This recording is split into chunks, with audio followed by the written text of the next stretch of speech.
after the quarantine tales. I've gone back to reality and update everyone. We have been visited by two of the 10 plagues.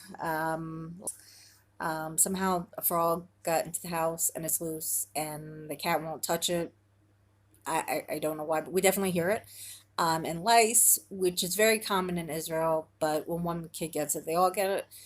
So I gave my kids haircuts. I pretty much only know two haircuts. For boys, it's the Dumb and Dumber look, and for girls, it's straight across.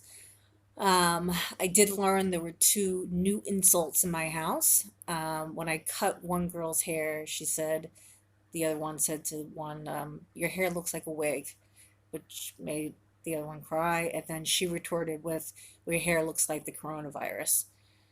Um, I don't know what that means, but apparently it is offensive.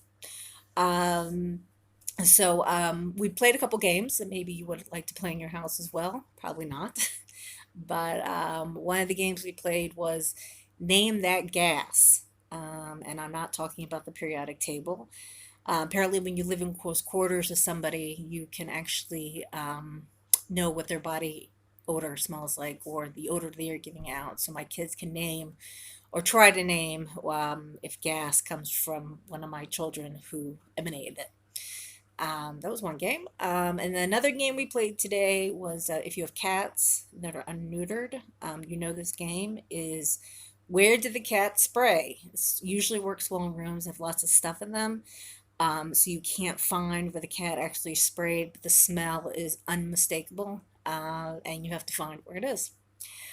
What else? This is not really the reason I made this video. Why I made this video was there are memes and emails going around about how we should feel fortunate because, look, Anne Frank did it for 7 months, 2 years, and people in the Warsaw Ghetto, they had to do it for long periods of time.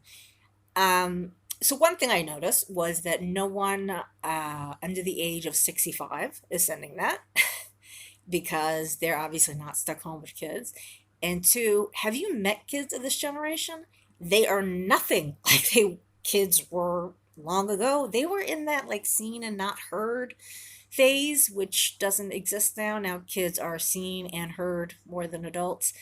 And you can't even compare the two. I love my kids dearly, I really do, but I am now working on a experiment that I hopefully will be able to share with all. It is how to crop spray Ritalin and Oxycontin. Just spray it all over the house. Everyone ingests it, and then everyone's just relaxed and in a good mood. Um, so you can't compare the two. It's like apples and oranges comparing, kids from that generation to this generation.